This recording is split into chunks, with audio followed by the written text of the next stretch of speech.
We want to go now to Hartford, Connecticut, and Governor Ned Lamont. Good morning to you, Governor. Good morning, Margaret. You decided, or you said back in June, that you wanted schools to reopen for in-person learning. Dr. Fauci visited the state this week and said the state should reopen. I'm wondering what your plan is to keep schools open. How do you contain asymptomatic spread, and are you regularly testing teachers? So first of all, we are one of the first states in the country to close down schools. And we've been very cautious as we reopen the rest of our economy. And Dr. Fauci's been helpful. Scott Gottlieb, your next guest, very helpful. Kept a very low infection rate, about 1%, one of the lowest in the country over the last 6-7 weeks now.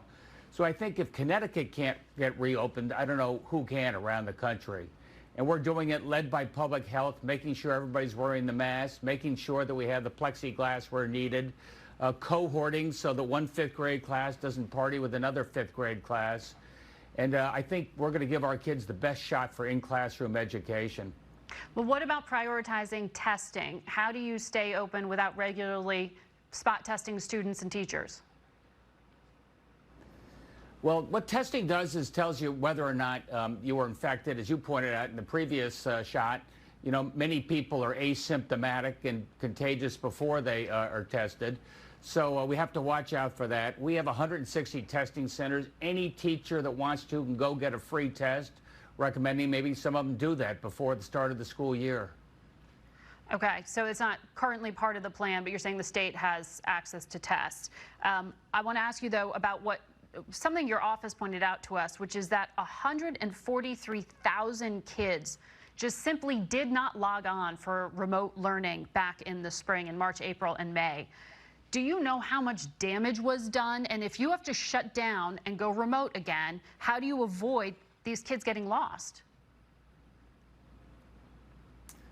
I think I do not want a lost year. And when everybody says, let's not go back to school until it's perfectly safe, until we have a vaccine, until 100% of the people are vaccinated, I worry that could be a lost year of education.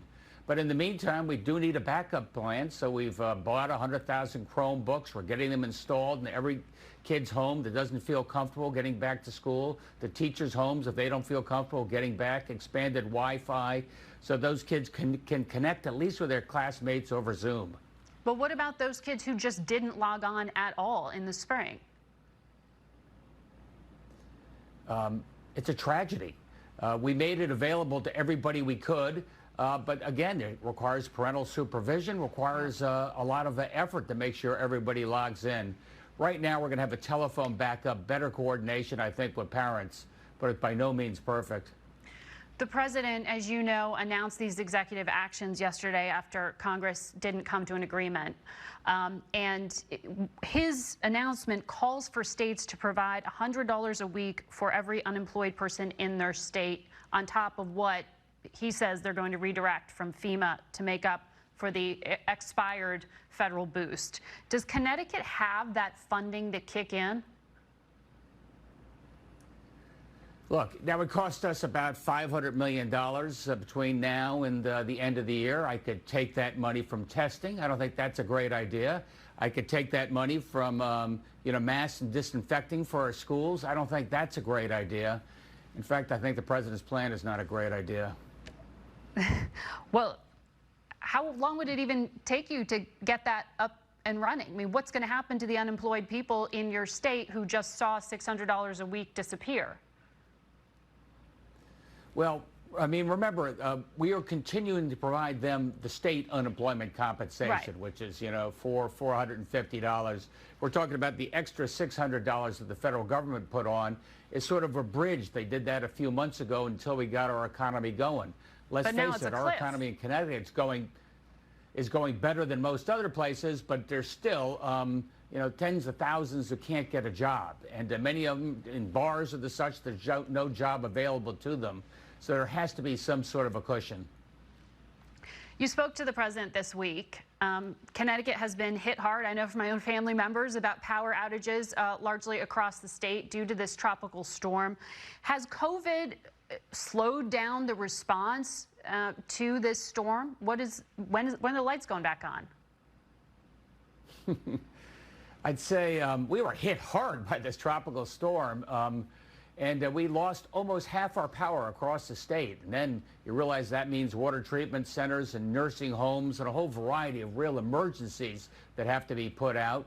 In the meantime, we're bringing in thousands of contractors from around the region and around the country. And you're right, in the middle of a COVID pandemic, hey, I got a quarantine on people from South Carolina.